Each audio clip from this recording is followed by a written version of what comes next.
أعوذ بالله من الشيطان الرجيم بسم الله الرحمن الرحيم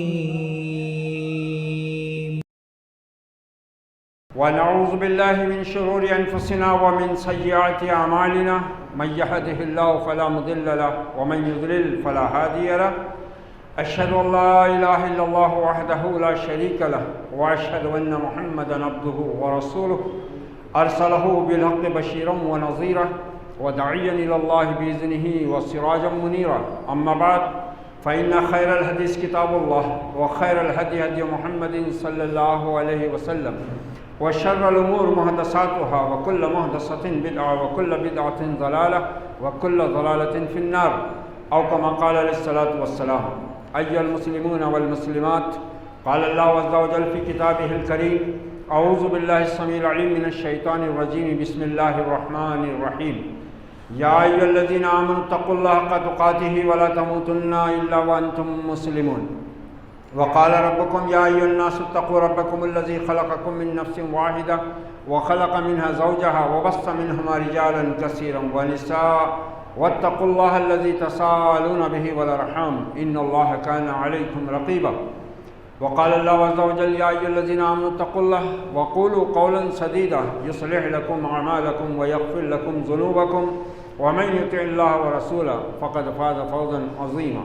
وقال تعالى: ولقد يسرنا القرآن للذكر فهل من مدكر. وقال تعالى: فذكر بالقرآن من يخاف وعيد.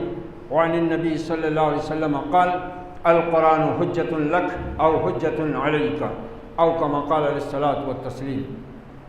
محترم خواتین و حضرات، گزشتہ ہفتے ہم نے قرآن مجید کے سلسلے میں اور بر صغیر میں جو حالات ہوئے، مسلمانوں کی حکومت کا خاتمہ، انگریزوں کی ریشہ دوانیوں کے نتیجے میں ان کی حکومت کا قائم ہونا، اور مسلمانوں میں غداروں کا جو سلسلہ رہا ہے تاریخ میں، وہ بھی اپنی جگہ رہا ہے. ان سب حالات میں اس بر صغیر کے اندر مسلمانوں میں مختلف فرقے، مختلف سوچ رکھنے والے دھڑے پیدا ہوئے، جنہوں نے اس وقت کے اتھل پتھل حالات میں، جس میں مسلمانوں کو کوئی راہ سجائی نہیں دے رہی تھی، اور جس میں مسلمان جو پہلے ہی سے کتاب و سنت سے کٹے ہوئے، بدعت اور خرافات کا شکار، پیری مریدی کا شکار بنے ہوئے تھے، ان کی سمجھ میں کچھ نہیں آتا تھا کہ کدھر جائیں. بس جہاں جس کی آواز کو اپنے اندر محسوس کیا وہ اس کے پیچھے ہو لیا. اور بدقسمتی یہ تھی کہ علماء حق جو اس امت میں اس وقت موجود تھے، ان میں کی بھی اکثریت عجیب عجیب قسم کے راستے تلاش کر رہی تھی. شیخ الہند مولانا محمود الحسن دیوبندی رحمۃ اللہ علیہ، اسیر مالٹا، یہ وہ علماء اکرام ہیں جنہوں نے جنگ آزادی میں اپنا حق ادا کیا، ملت کی پاسبانی میں اپنا فرض ادا کیا جہاں تک ان سے ممکن ہو سکا. مالٹا کی قید سے جب رہا ہو کر دیوبند پہنچے تو لوگوں کا ایک جم غفیر استقبال کے لیے آیا. ہزاروں کی تعداد میں، بلکہ کہا جائے تو لاکھوں میں تعداد پہنچی تھی. شیخ الہند نے یہ بات ارشاد فرمائی تھی: مسلمانوں، میں نے جیل کی تنہائی میں جہاں تک غور کیا ہے، مسلمانوں کے زوال، ان کی پستی، ان کی حکومتوں کی تباہ کاری، ان کی معیشت کی تباہی، یہ جو کچھ بھی اس امت کے ساتھ ہو رہا ہے، مجھے اس کے دو ہی سبب نظر آئے۔ ایک ان کا قرآن کو چھوڑ دینا، اور دوسرے ان کی آپس کی خانہ جنگی۔ یہ اتنا صحیح تجزیہ تھا شیخ الہند کا، مرض کی صحیح تشخیص تھی یہ، جو انہوں نے واضح کی، اور وہ خود اس دور سے گزر ہی نہیں رہے تھے، قربانیاں دے رہے تھے مسلسل۔ وہ باہر کم رہتے، جیل میں زیادہ رہتے، مالٹا تک قید ہو کر پہنچے، مالٹا، اسیر مالٹا، جہاں انتہائی بھیانک قسم کے مظالم کیے جاتے تھے۔ کہا میں نے جتنا جیل کی تنہائیوں میں اس بات پر غور کیا ہے کہ آخر مسلمان اس زوال کا شکار کیوں ہوئے، تو مجھ کو اس کے دو ہی سبب نظر آئے۔ ایک ان کا قرآن کو چھوڑ دینا، اور دوسرے ان کے آپس کی خانہ جنگی۔ اور میں وہیں سے یہ عزم لے کر آیا ہوں کہ جب تک جیوں گا، بہر کیف، بہر صورت اس بات کی کوشش کروں گا کہ مسلمانوں تک قرآن کی دعوت کو، قرآن کے پیغام کو پہنچایا جائے۔ درس کی صورت میں ہو تو درس کی صورت میں، نئی نسل کو مکتب کی صورت میں پڑھانے کی صورت میں ہو تو مکتب کی شکل میں، اور وہیں سے میں یہ عزم لے کر آیا ہوں کہ ان کی آپس کی خانہ جنگی کو کسی طور پر برداشت نہیں کیا جائے گا۔ مگر افسوس کہ اسی مقام سے پھر وہ لوگ بھی پیدا ہوئے جنہوں نے اس کتاب زندہ پر، اس کتاب حکیم پر، اس کتاب ہدایت پر پابندیاں لگائیں، پابندیاں لگائی گئی۔ مساجد میں ایسے لوگوں کو امامت سے ہٹا دیا گیا جو قرآن مجید کا درس دیتے، جو حدیث مبارکہ کا درس دیتے، اور یہ سارے کام دین کی بنیاد پر کیے گئے۔ اور یہی للکار علامہ کی تھی اپنے اشعار کے ذریعے امت کو، اے کہ می نازی بقرآن عظیم، تا کجا در حجرہا باشی مقیم، در جہاں اسرار دیرا فاش کن، نقطہ دین مبیرہ فاش کن۔ علامہ کی للکار تھی یہ امت کے لیے، اے کہ می نازی بقرآن عظیم، ارے قرآن عظیم پر ایمان رکھنے کا دعویٰ کر کے اس کی عظمت پر فخر کرنے والوں، ناز کرنے والوں،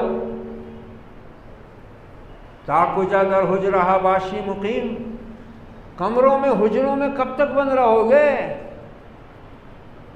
در جہاں اسرار دیرہ فاش کن، باہر نکلو حجروں سے اور دنیا کو پیغام بتاؤ قرآن مجید کا۔ در جہاں اسرار دیرہ فاش کن، دین کے رازوں سے دنیا کو آگاہ کرو۔ نقطہ سر مبیرہ فاش کن، اس دین کے، اس قرآن کے نقطے کو دنیا کے سامنے لاؤ، راز کو سامنے لاؤ جو کھلا ہوا ہے، اسرار مبین، کھلا ہوا راز۔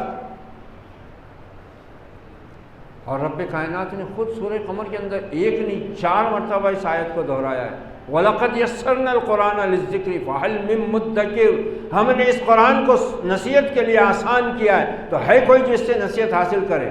پھر اس قرآن مجید کی تنزیل کا مقصد سورہ قاف کی اس آیت میں واضح کیا اللہ تعالیٰ نے، فَذَكِّرْ بِالْقُرْآنِ مَن يَخَافُ وَعِيدٍ، اے پیغمبر اس قرآن کے ذریعے ہر اس شخص کو نصیحت کرو جو میرے عذاب اور میری وعید سے ڈرتا ہے۔ مگر اس کے بعد کیا ہوا؟ یہ قرآن، حامل قرآن حجروں میں بند ہو گئے، قرآن جزدان میں بند ہو گیا، اور اس کے بعد تو وہ شریعتیں ایجاد ہوئی ہیں کہ شیطان بھی افسوس کرنے لگا کہ اگر اس امت کو یہی سب کرنا تھا تو میں نے کیوں اپنی مصیبت مول لی، آدم کو سجدہ نہ کرے۔ یہی تو کہا نا اس نے اپنے چیلوں سے، جو علامہ نے ابلیس کی مجلس شورا مشہور اپنی نظم اپنی مسدس لکھی ہے، اس میں یہی تو کہا اس نے اپنے چیلو چپاٹوں، جانتا ہوں میں یہ امت حامل قرآن ہی ہے، وہی سرمایہ داری بندہ مومن کا دین۔ قرآن مجید سے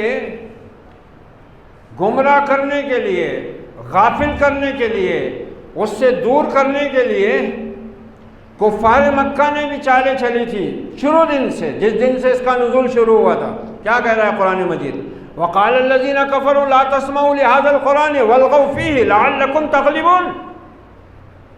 اے پیغمبر، اے نبی صلی اللہ علیہ وسلم، یہ منکرین کہتے ہیں اس قرآن کو ہرگز نہ سنو، اور جب یہ سنایا جائے خوب شور مچاؤ، تالیاں پیٹو، سیٹیاں بجاؤ، شور و غوغا کرو تاکہ کوئی سننے نہ پائے، اس طرح تم اس پر غالب آ جاؤ۔ یہ آج کی بات تھوڑی ہے۔ اللہ کے دین، اللہ کے رسول، اللہ کی کتاب کے دشمن اول دن ہی سے یہ ساری حرکتیں کرتے چلے آ رہے ہیں۔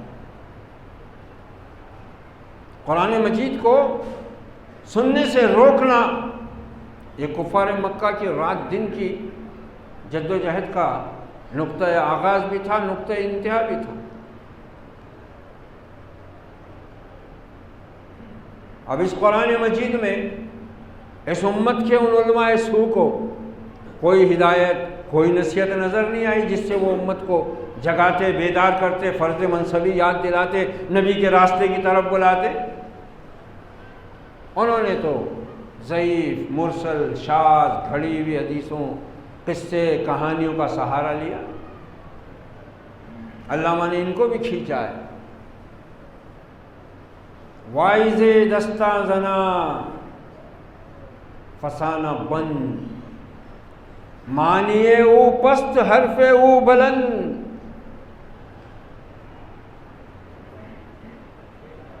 یعنی یہ جو پیشہ ور وائز ہیں والے اس امت کے، قصے کہانیاں بڑی زبردست سناتے ہیں، تقریریں، خطاب ایسا شاندار کرتے ہیں کہ لوگوں کو مسحور کر لیتے ہیں، لیکن اس تقریر، اس خطاب کی حالت کیا ہوتی ہے؟ معنی او پست، حرف او بلند۔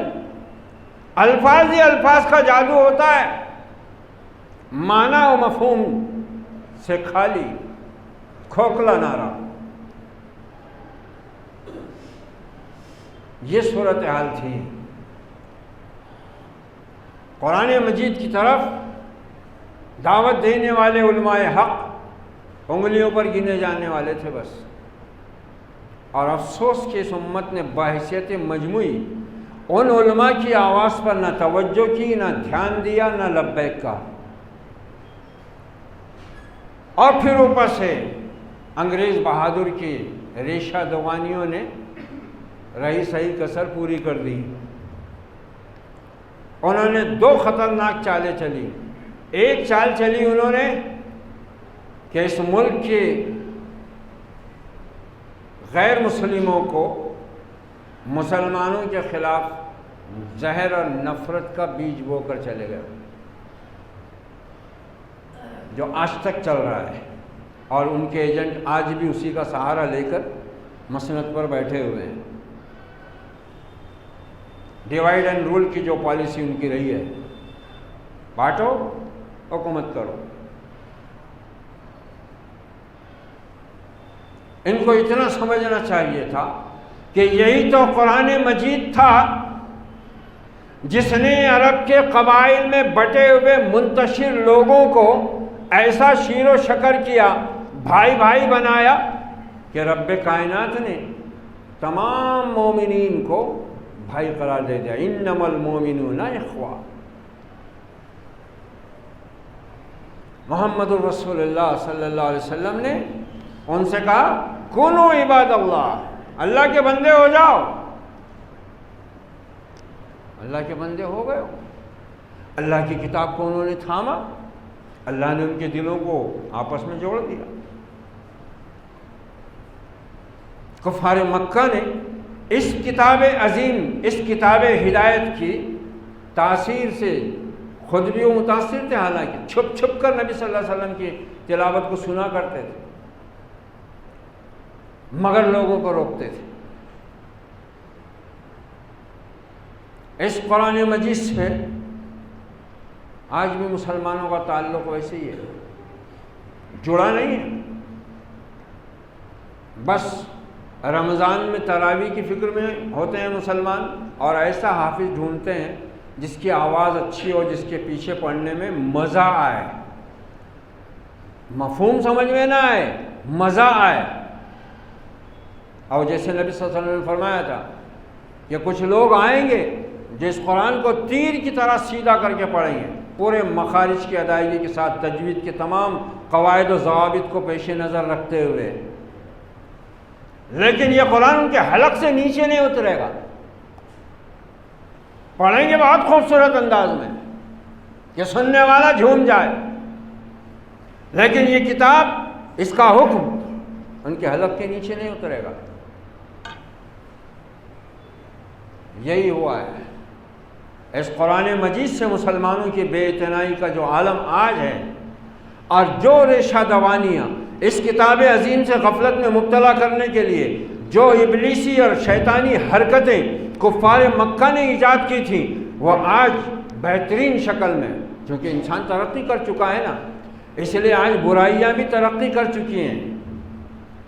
پہلے شرک اور کفر مٹی پتھر لکڑی اس میں موجود تھا، اب وہ بھی اس ڈیجیٹل دور کے اندر، کمپیوٹرائزڈ دور کے اندر وہ بھی کمپیوٹرائزڈ ہو گیا ہوا ہے۔ اب تو ایسے ایسے شرک ہیں جو نماز پڑھنے والے، حج کرنے والے بھی گلے سے لگائے ہوئے، مگر ان کو پتہ بھی نہیں کہ یہ شرک میں مبتلا ہو رہے ہیں۔ اگر ان کو بتایا جائے تو ان کی عقل تسلیم بھی کرنے کو تیار نہیں، یہ کیسے شرک ہوگا؟ شرک نے بھی ترقی کی ہے، کفر نے بھی ترقی کی ہے۔ کیسے؟ دیکھو اللہ تعالیٰ ارشاد فرماتا ہے، یہ میرے سامنے سورہ لقمان ہے، اور اس کی روشنی میں ذرا ہم اپنے حالات کا جائزہ لے لیں، اس کتاب کے ساتھ ہمارا تعلق کیا ہے۔ الف لام میم تلک آیات الکتاب الحکیم۔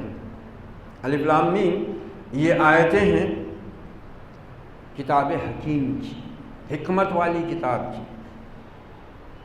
مضبوط محکمات، ہن ام الکتاب، ہدی و رحمۃ للمحسنین، ہدایت بھی ہے یہ کتاب، اس کی آیتیں، ہدایت بھی ہے، رحمت بھی ہے نیکوکاروں کے لیے، محسنین، نیکوکاروں کے لیے ہدایت بھی ہے، رحمت بھی ہے۔ الذین، اب محسنین کون؟ نیکوکار کون؟ یہ کتاب کس کے لیے ہدایت، یہ کتاب کس کے لیے رحمت، یہ کتاب کس کے لیے شفا؟ وَنُنَزِّلُ مِنَ الْقُرْآنِ مَا هُوَ شِفَاءٌ وَرَحْمَةٌ لِّلْمُؤْمِنِينَ، ہم نے اس قرآن میں جو بھی نازل کیا ہے یہ ایمان والوں کے لیے شفا بھی ہے، رحمت بھی ہے۔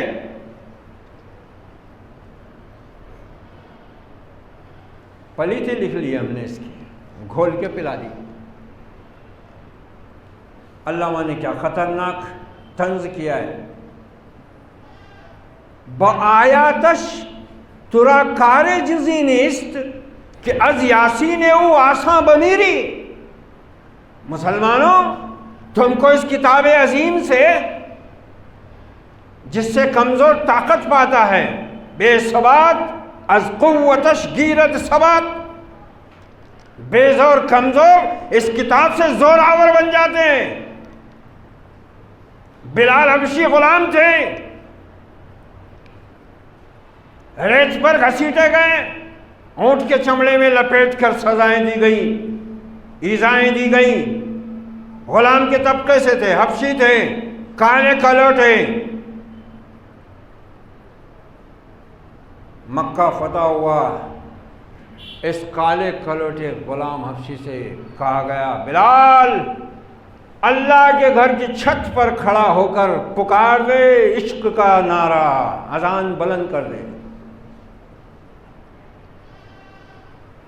بڑے بڑے کفار مکہ کے رئیس کعبے کے صحن میں ذلیل و خوار بیٹھے ہوئے قیدی کی شکل میں، اور وہ بلال جو اس کعبے کے صحن میں ریت پر گھسیٹا جاتا تھا، پتھر رکھ کر بھاری سینے پر انکار کرنے کے لیے جس سے مطالبہ کیا جاتا تھا، وہ کعبے کی چھت سے اللہ کی کبریائی کا، اللہ کی وحدانیت کا، محمد الرسول اللہ کی رسالت کا اعلان کر رہا ہے۔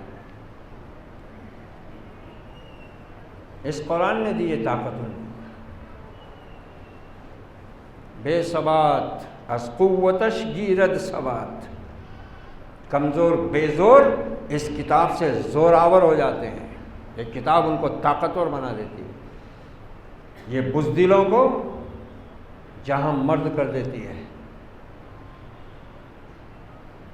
مگر علامہ نے کہا بآیاتش ترا کار جزی نیست، مسلمانوں اس کی آیات سے اب تم کو اس کے سوا کوئی کام باقی نہیں بچا کہ بس مرنے والوں کو یاسین پڑھ پڑھ کے سناؤ تاکہ وہ جلدی سے اور آسانی سے مر جائیں۔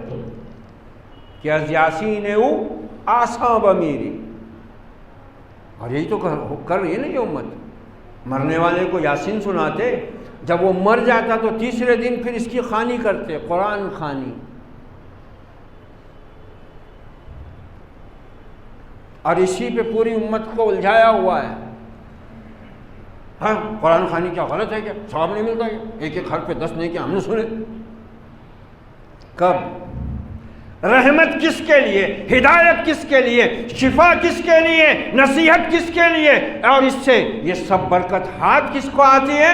الذین یقیمون الصلاۃ ویؤتون الزکاۃ، جو نماز قائم کرتے، زکوٰۃ دیتے ہیں، وہم بالآخرۃ ہم یوقنون، اور وہ آخرت پر یقین رکھتے ہیں، ایمان نہیں، یقین کا لفظ استعمال کیا قرآن نے یہاں بھی، اور سورہ بقرہ کی پہلی آیتوں میں بھی متقیوں کی صفت میں یہی لفظ استعمال کیا گیا۔ ٹھیک، والذین یؤمنون والذین یؤمنون بما انزل الیک وما انزل من قبلک وبالآخرۃ ہم یوقنون، وہ آخرت کا یقین رکھتے ہیں، اولئک علی ھدی من ربہم واولئک هم المفلحون۔ ٹھیک ہے، یہ آیت سورہ بقرہ کی بھی ہے، وہی آیت 5ویں۔ یہی لوگ ہیں اپنے رب کی طرف سے ہدایت پر، اور یہی لوگ ہیں مراد کو پہنچنے والے، کامیاب ہونے والے۔ مگر یہ کتاب ہمارے لیے ہدایت ہے، رحمت ہے، نصیحت ہے، یاد دہانی ہے۔ رمضان میں کھلتی ہے بہت ہوا، ایک قرآن ختم کر لو، 2 قرآن ختم کر لو، بلکہ اس کے بیوپاری بھی موجود ہیں، آج کے 2021 کے دور میں بھی موجود ہیں، جو محلوں میں گھومتے ہوئے عورتوں سے کہتے ہیں خالہ 4 قرآن مجید ہے میرے پاس میں پڑے ہوئے، بخشنے کا ہے، کسی کو ہدیہ دے دو، 500 روپے بخش دیتا ہوں۔ یہی لعنت پڑی ہے ہم پر، اسی کتاب کی لعنت پڑی ہے ہم پر۔ نماز قائم تو کیا کرتے، ہم تو اس لعنت کے اندر گرفتار ہیں، یا تو منافقوں والی نماز، اذا قاموا الی الصلاۃ قاموا کسالی، نماز کے لیے جب اٹھتے بھی ہیں تو 2 جان پر کس مساتے ہوئے، یا پھر فویل للمصلین الذین هم عن صلاتهم ساہون، تباہی ہے، بربادی ہے، جہنم کا ویل ہے ان لوگوں کی، ان نمازیوں کے لیے جو اپنی نماز سے غفلت برتتے ہیں۔ نماز تو قائم کرنا ہے، نماز کو قائم کرنا ہے، اللہ خود کہہ رہا ہے۔ کہاں ہے نماز قائم؟ کوئی جمعے کا نمازی ہے 2 رکعت کا، کوئی 3 وقت کا نمازی ہے، کیوں؟ تو بولے ٹائم نہیں ملتا۔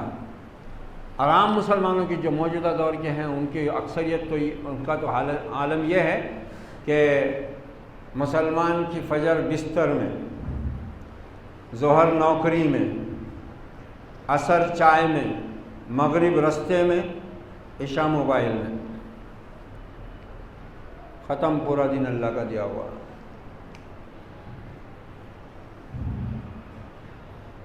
ختم پورا دن۔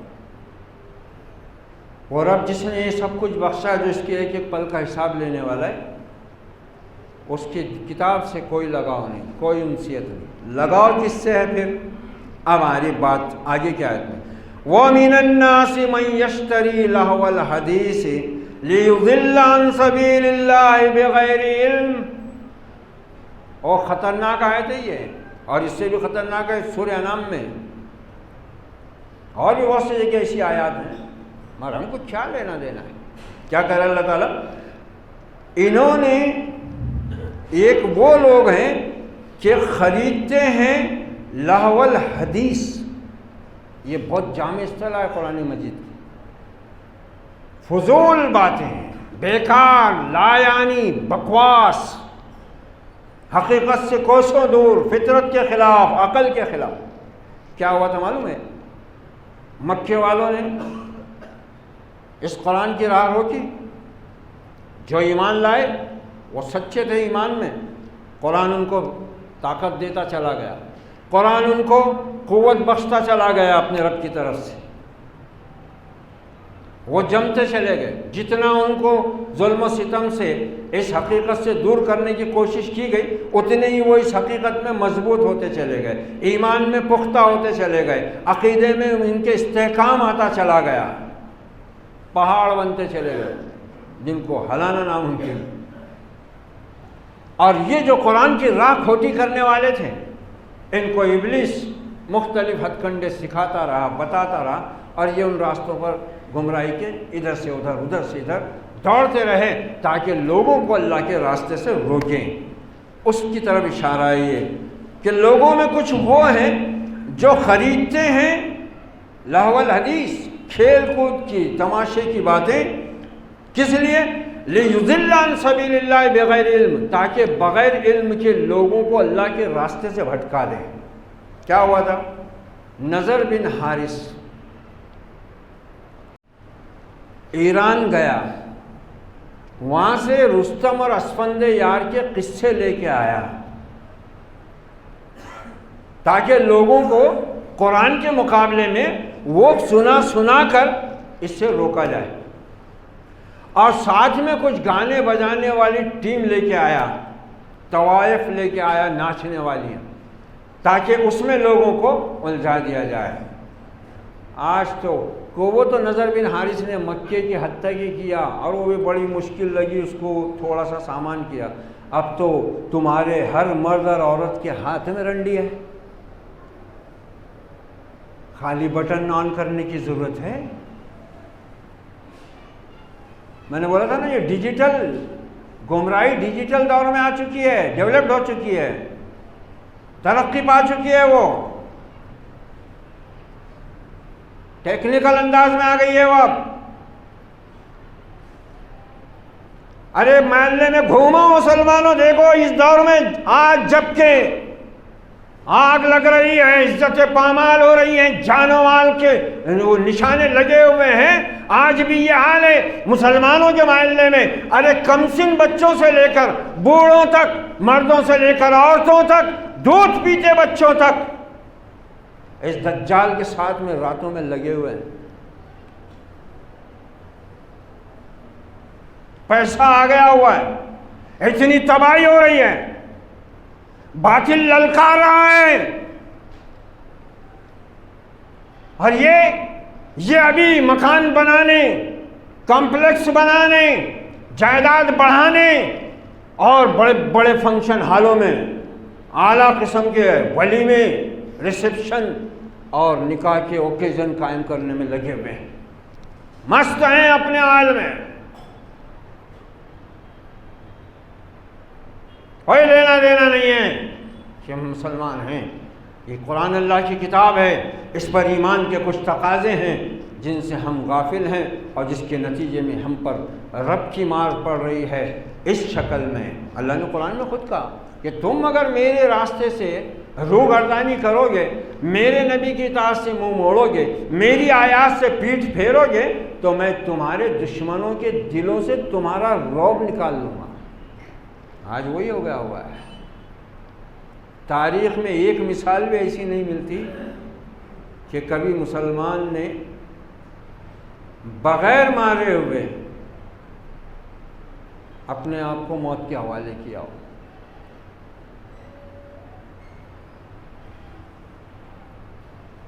خالد بن ولید رضی اللہ تعالیٰ عنہ کی فوج کو، جو تقریباً 7,000 کے قریب تھی، 27,000 فوج نے گھیرے میں لے لیا۔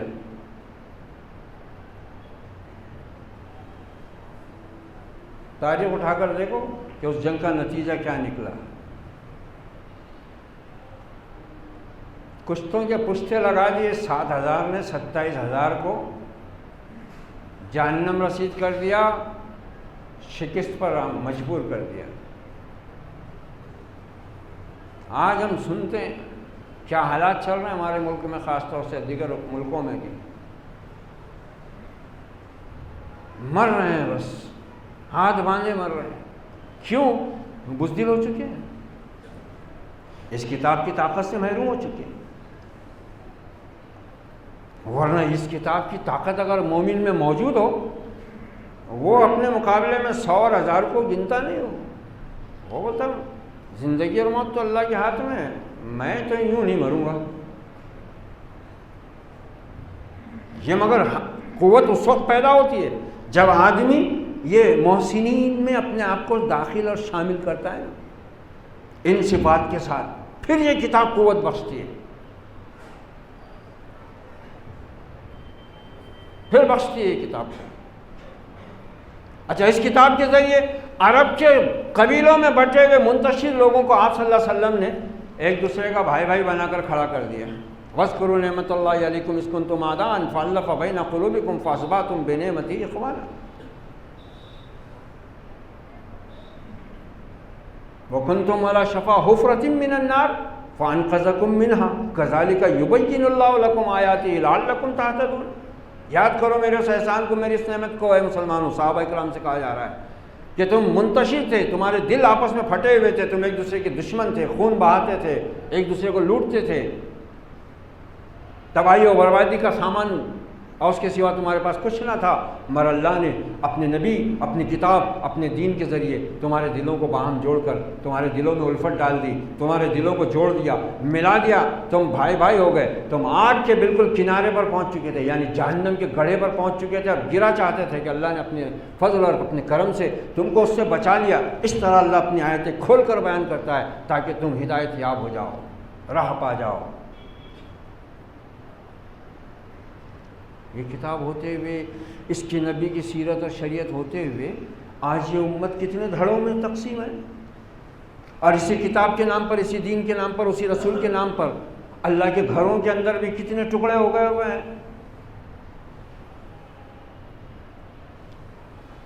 جو کتاب عرب کے وحشیوں کو، اجڑ گواروں کو، طبقاتی کشمکش میں زندگی بسر کرنے والوں کو ایک امت بنا کر کھڑا کر کر چلی گئی، اور پوری دنیا کے کفر کے مقابلے میں ان کو چیلنج دے کر کھڑا کر دیا، انتم الاعلون ان کنتم مؤمنین۔ اسی طرح ایمان پر جمے رہو گے نا، تمہیں سربلندی ملتے رہے گی، یہ رب کا وعدہ ہے۔ اور ساتھ میں پھر یہ وعید بھی ہے کہ جس دن تم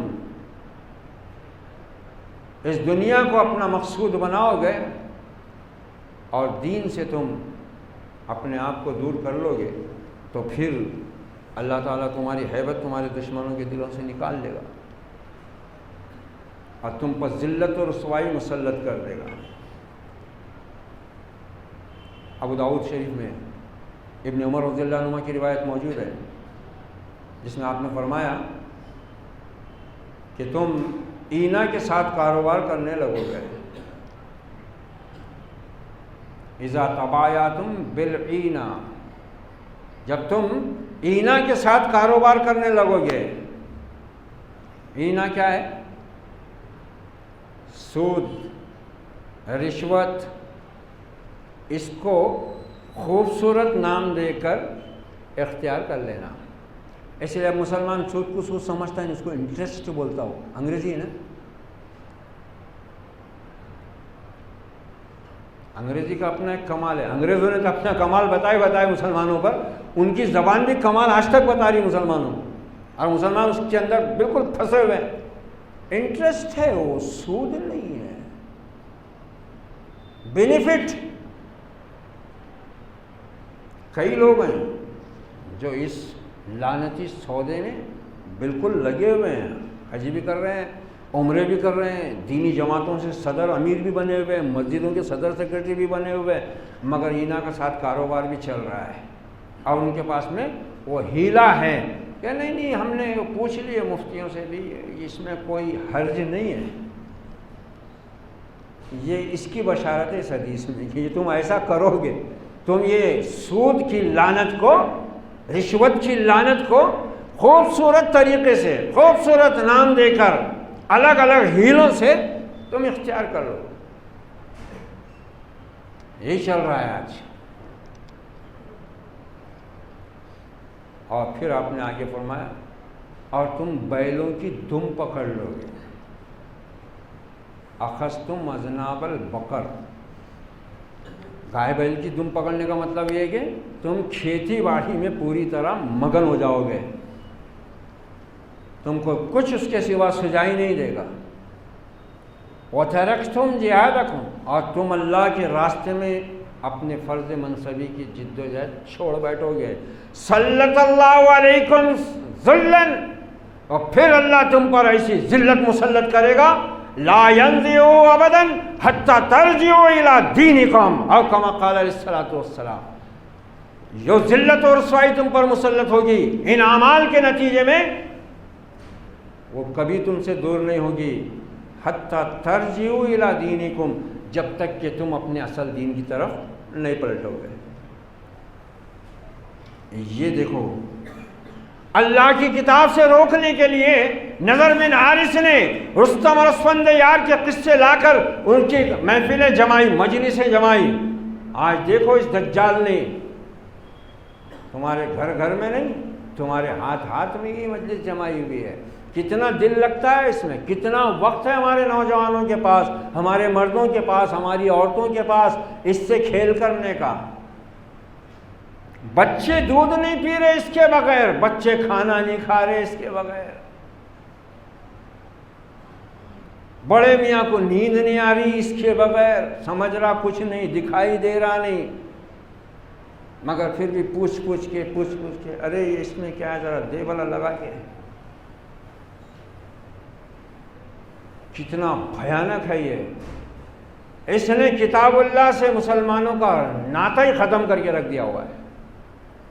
حالانکہ چال کیسی ہے، اس میں پورا قرآن مجید لوڈ ہے، پورا 30 پارے لوڈ کر لو، اس میں امام کعبہ کی قرأت کے ساتھ لوڈ کر لو جی، اور جو پسند آتا ہوں عالمی مشہور قاری اس کی قرأت لوڈ کر لو، چلتا ہے۔ مگر ہو کیا رہا ہے، اس کتاب سے کمزور تعلق نے اس کے ابلیسی پہلو کو ہمارے دل اور دماغ پر مسلط کیا ہوا ہے۔ 500 روپے 400 روپے کا پورا فل ٹاک ٹائم لگاتے ہیں اس میں، 3 مہینے کا پیکیج دے رہے ہو 400 روپے میں، 500 روپے میں، خوش۔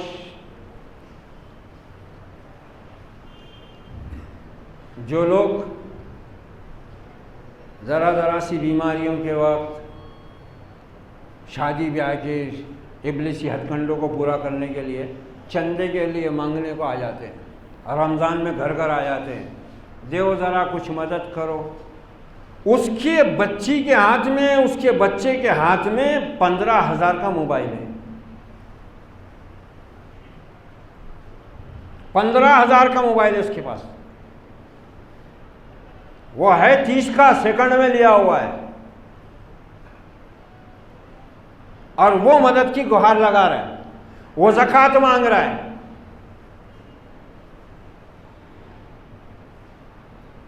شادی کے رخ کے چھپا کر لے کر گھوم رہے ہیں،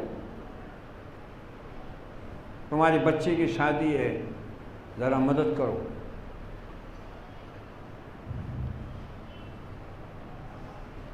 نبی نے صحیح فرمایا تھا کہ جو لوگ اس کتاب کے ذریعے دنیا کمانے کی کوشش کریں گے، اللہ ان کو بے آبرو کرے گا، دنیا میں بھی اور آخرت میں۔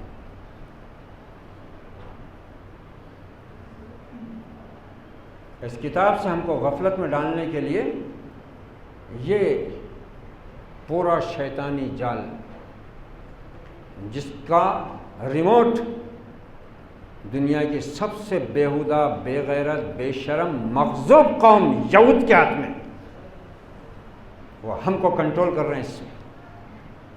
ہم کنٹرول ہونا چاہیے تھا ہم کو اس کتاب سے، اور اس کتاب کے ذریعے ہم کو کنٹرول کرنا چاہیے تھا اس دنیا کو۔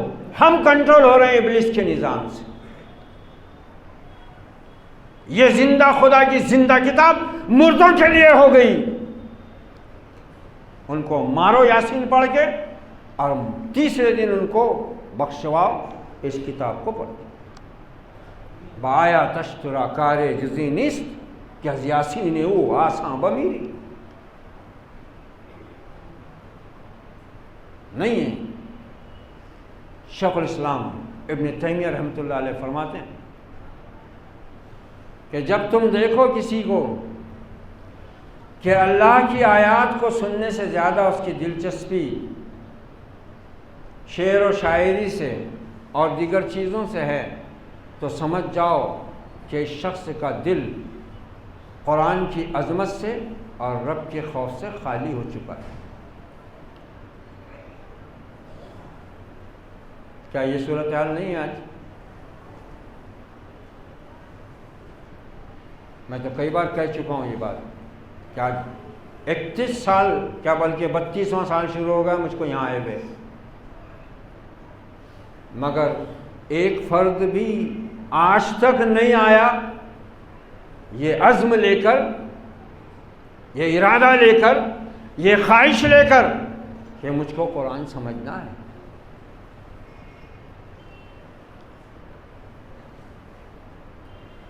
نہیں، وقت ہی نہیں ہے۔ بس شیطان نے ہم کو مطمئن کیا ہوا ہے، دینی جماعتوں کے اپنے نظام بنے ہوئے ہیں، ہفتے واری اجتماع چلتا ہے، اس میں کل ان کا، یہ ہفتے ان کا درس ہے، وہ ہفتے ان کا درس ہے، جس کا درس ہے وہ دیکھ لیتا، وہ آ جاتا، جس کا نہیں انہیں پروگرام میں ہی نہیں آتا۔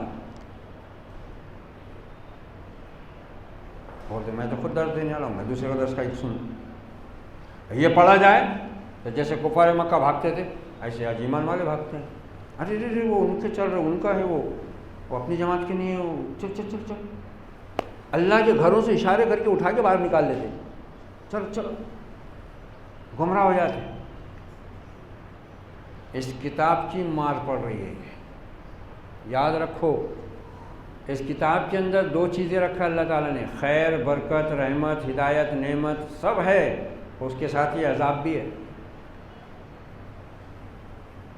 یہ عذاب بھی ہے پھر یہ کتاب۔ نبی نے فرمایا القرآن حجت لک او حجت علیک، یہ کتاب، یہ قرآن تمہارے حق میں حجت بنے گا یا تمہارے خلاف حجت بنے گا، یا تو تمہارے حق میں حجت بنے گا یا تمہارے خلاف حجت بنے گا۔ کفار مکہ اس قرآن سے لوگوں کو برگشتہ کرنے، غافل کرنے، روکنے کے لیے یہ ساری چالیں چلتے تھے۔ آج تو یہ دجال جو موبائل کی صورت میں ہے اور اس کا یہ پورا انٹرنیٹ کا نظام، یہ تو بہت آسانی سے آج مسلمانوں کو قرآن سے دور کر چکا ہے، اور ان ساری گمراہیوں میں جو کفر و شرک تک بھی پہنچی ہوئی ہیں اس نے ڈال دیا ہے۔ پہلے مسلمانوں کے محلے سے صبح صبح قرآن کی تلاوت کی آوازیں آتی تھیں، عورتیں مرد گھروں میں تلاوت کیا کرتے، کوئی سویا پڑا نہیں رہتا ہے۔ ایک جملہ کسی کا نظر سے گزرا تھا، بالکل صحیح کہا کہنے والے نے کہ بکریوں کی یہ عادت ہوتی ہے کہ وہ رات بھر سوتی ہیں، فجر میں جاگ جاتی ہیں، اور کتے رات بھر بھونکتے فجر میں سوتے ہیں۔ میں نہیں بول رہا ہوں، کسی کہنے والے کا ہے۔ بکریاں رات بھر سوتی ہیں، فجر میں جاگتی ہیں، کتے رات بھر بھونکتے فجر میں سوتے ہیں۔ مسلمانوں کی نسل دیکھ لو کہاں ہے، رات میں 2 بجے مل جائیں گے تم کو یہ نالی پہ بیٹھے ہوئے، اس کو ہاتھ میں لے کر رکھے ہوئے، فجر میں گھوم جاؤ بستر میں مل جائیں گے تم کو شیطان کا پیشاب کان میں لیے ہوئے۔ یہ بھی میں نہیں کہہ رہا ہوں، حدیث اس کے پہلے میں بیان کر چکا ہوں، متفق علیہ حدیث ہے کہ جو مسلمان فجر کے وقت سویا پڑا رہتا ہے، کوئی عذر نہیں ہے اس کو کہ بھئی آنکھ نہیں کھلی یا بہت بیمار ہے اٹھنے کے قابل نہیں، ایسا کچھ بھی نہیں ہے، سویا پڑا ہے، تو شیطان آ کر اس کے دونوں کانوں میں، اور ایک روایت میں کہ ایک کان میں پیشاب کر کے چلے جاتا،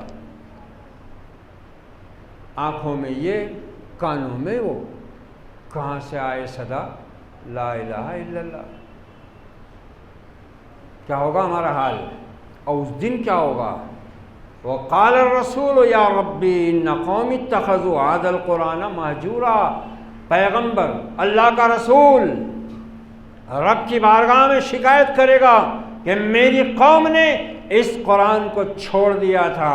تمام مفسرین اس کی تفسیر میں یہی بات لکھتے ہیں کہ اس قرآن کو نہ ماننا بھی اس کو چھوڑنا ہے، ہجران قرآن میں آتا ہے، اس کو نہ سننا بھی ہجران قرآن میں آتا ہے، اس کو مان کر اس پر غور و فکر نہ کرنا یہ بھی ہجران میں آتا ہے، اس کو مان کر اس پر ایمان کا دعویٰ کر کے اس کے اوامر پر عمل نہ کرنا، اس کے نواہی سے اجتناب نہ کرنا، یعنی جن کاموں کے کرنے کا قرآن نے حکم دیا ہے وہ نہ کرنا، اور جن سے روکا ہے ان سے نہ رکنا، بلکہ جن کا حکم دیا کرنے کا ان کو نہ کرنا، اس سے روکنا، اور جن سے روکا ہے اس کو دھڑلے سے کرنا اور اس پر ابھارنا۔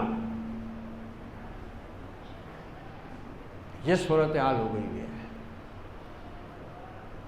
اسی لیے ہمارے دل بھی پھٹے ہوئے ہیں، ہماری زندگی بے برکت ہو چکی ہے، ہم پر ظالم مسلط ہیں، ہماری دعائیں رد ہو رہی ہیں، ہمارے سجدے نامقبول ہو رہے ہیں، ہمارے دل بھی بیمار ہیں تو جسم بھی بیماریوں کا شکار ہے، جبکہ رب تو کہہ رہا ہے مومنوں کے واسطے کتاب ہی شفا ہے، یہ کئی بیماریوں سے محفوظ کر لیتی ہے بندے اپنے مومن۔ اللہ تعالیٰ نے فرمایا کہ لوگوں میں کچھ وہ ہیں جو خریدتے ہیں، دیکھو ہم نے خریدا ہی ہے نا، اس کو ہم سے خریدوا رہے ہیں وہ، اور ہم خرید رہے ہیں، ہزاروں روپے خرچ کر رہے ہیں اس پر،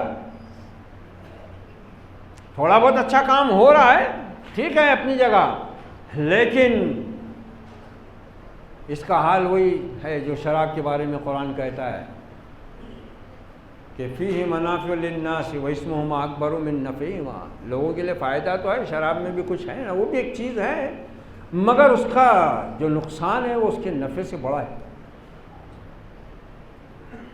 بہت آسانی سے باطل، بہت آسانی سے یہ یہود مسلمانوں کو اس کتاب سے برگشتہ کرنے کے لیے گھر گھر میں نہیں، جیب جیب میں، ہاتھ ہاتھ میں، دل دل میں، دماغ دماغ میں پہنچ گئے اس سے۔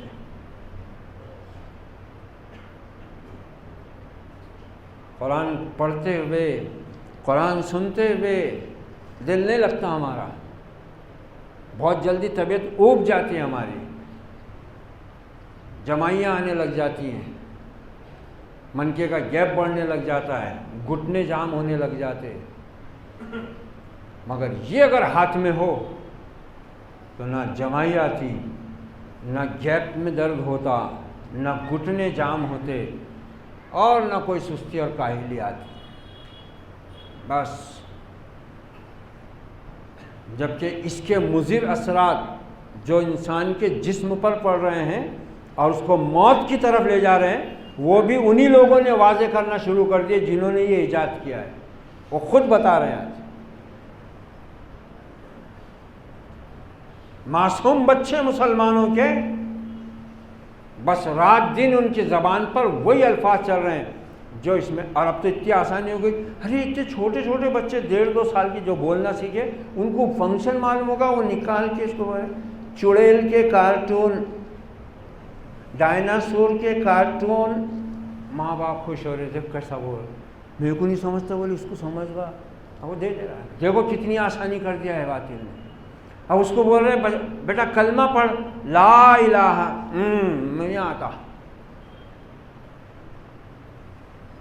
ماں باپ کی زبان پہ کلمہ نہیں، دادا دادی کی زبان پہ کلمہ نہیں، نانا نانی کی زبان پہ کلمہ، لاڑ ہے بس، پیار ہے، پیسہ ہے، یہ لا لو، وہ دلا دو، یہ سکھا دو، یہ پہنا دو، یہ اڑا دو، آن لائن بک رہا ہے، وہ دکھاؤ میں نے منگا لیا اپنے پوتے کے واسطے، اپنے نواسے کے واسطے، اپنے بھانجے کے واسطے۔ ماموں ہے، ماموں بہت چاہتے ہیں، ماموں تو ماموں تھے۔ قطر میں، دبئی میں، سعودیہ میں، تو پھر تو ماموں کی کیا شان ہے، ہاں لے ماموں اور نیا موبائل لانچ ہوا 40 کا، ہاں لے لے میں بھیج رہا پیسے۔ کیا کر رہا ہے، کیا کر رہا ہے، اس کا کیسا استعمال ہے، اور یہ کس لیے وجود میں آیا ہے، اور اس سے کس مقصد کے لیے عالمی طور پر استعمال کیا جا رہا ہے۔ مسلمانوں، مسلمان پوری دنیا میں خاص نشانہ ہے اس کا۔ اور ایک رپورٹ کے مطابق دنیا میں سب سے زیادہ نیٹ استعمال کرنے والی قوم مسلمان ہے۔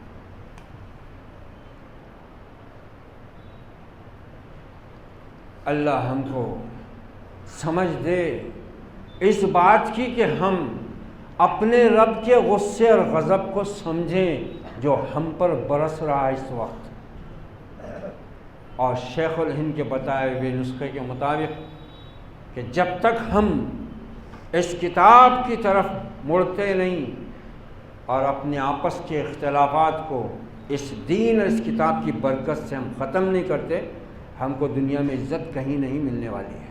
یہ یاد رکھو، لکھ لو اس بات کو۔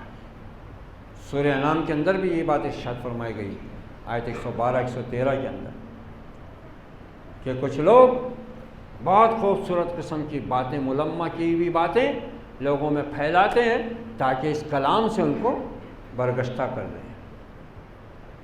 آج تو یہ وبا، یہ بلا عام ہو چکی ہے، کئی چیزیں ہم کو اپنے اندر سمیٹے ہوئے ہیں۔ ایک تو دنیا پرستی میں مگن ہو گئے ہم ویسے ہی، پھر اوپر سے کچھ تھوڑا بہت دین اگر بچا ہوا ہے اس کو یہ سازشیں لے ڈوب رہی ہیں، ختم کرنے پر لگی ہوئی ہیں۔ اللہ تعالیٰ فرماتا ہے کہ وَيَتَّخِذْهَا هُزُوًا أُولَٰئِكَ لَهُمْ عَذَابٌ مُّهِينٌ، اور انہوں نے ہماری اس کتاب کو، ہماری ان آیات کو ہنسی مذاق بنا لیا ہے، کھیل بنا لیا ہے۔ ان کے لیے دردناک اور رسوا کن عذاب ہے۔ جب آیتیں ان پر پڑھی جاتی ہیں تو یہ پیٹھ دکھاتے ہیں استکبار کے ساتھ، جیسے کہ انہوں نے سنا ہی نہیں، گویا ان کے کانوں میں ڈانٹ لگے ہوئے ہیں، کان بہرے ہو گئے۔ کأن فی اذنیہ وقرا فبشرہ بعذاب علیم، تو ان کو بشارت دے دو اے نبی دردناک عذاب کی۔ اپنے کان کے ڈانٹ ہم کھول لیں اور اس کتاب کی طرف مڑ جائیں، اس کو پڑھنا سیکھیں۔ ناظرہ نہیں آتا ہے، ناظرہ سیکھیں، اس کو پھیلائیں، اس کو پڑھنے میں اپنا شب و روز حصہ لگائیں۔ رب کی دی ہوئی زندگی کا، رب کے بخشے ہوئے اس دن اور رات کے 24 گھنٹے کا کچھ حصہ اس کتاب کو دیں ہم، ورنہ دنیا میں تو ذلت و رسوائی ابھی ہم پر مسلط ہے ہی ہے، کل آخرت میں وہ رسول بھی فریاد کرے گا رب کی بارگاہ میں ہمارے خلاف، اور یہ کتاب بھی کھڑی ہو جائے گی، جیسا کہ نبی نے فرمایا القرآن حجت لک او حجت علیک۔ اب اس کی کچھ فضیلتیں ہیں، اور مگر وہ فضیلتیں بھی انہی کے لیے ہیں جن کے اندر اس کی ہدایت سے، اس کی رحمت سے اپنا حصہ پانے کے لیے یہ صفات موجود ہوں۔ انشاءاللہ آئندہ خطبہ جمعہ میں ہمارے حافظ عامر صلی اللہ علیہ وسلم قرآنی آیات اور احادیث مبارکہ اور دیگر ائمہ اکرام کے اقوال کی روشنی میں خطبہ جمعہ دیں گے۔ اللہ تعالی ہم سب کو اپنی اس غفلت سے باز آنے کی توفیق عطا فرمائے۔ اللہ رب العزت ہمیں اپنی اس کتاب عظیم کی عظمت کو، اس کی قدر و قیمت کو اپنے دل و دماغ میں جاگزی کرنے کی توفیق عطا فرمائے۔ اللہ رب العزت ہمیں اس کتاب ہدایت کے اوامر پر عمل پیرا ہونے، اس کے نواہی سے اجتناب کرنے کی سعادت عطا فرمائے۔ اس کتاب پر ایمان کے تقاضوں کی تکمیل کرنے کے لیے ہمیں ایک دوسرے کا معاون اور مددگار بننے کی توفیق عطا فرمائے۔ اللہم ارحمنا بالقرآن العظیم ونفعنا ورفعنا بالآیات والذکر الحکیم واجعلہ لنا حجتا یا رب العالمین۔ اللہم اجعلنا من اہل القرآن الذین هم اہلک وخاصتک یا ارحم الراحمین۔ ربنا تقبل منا انک انت السمیع العلیم وتب علینا انک انت التواب الرحیم، وصلی اللہ علی النبی وعلی آلہ واصحابہ اجمعین والعاقبۃ للمتقین۔ والسلام علیکم ورحمۃ اللہ وبرکاتہ۔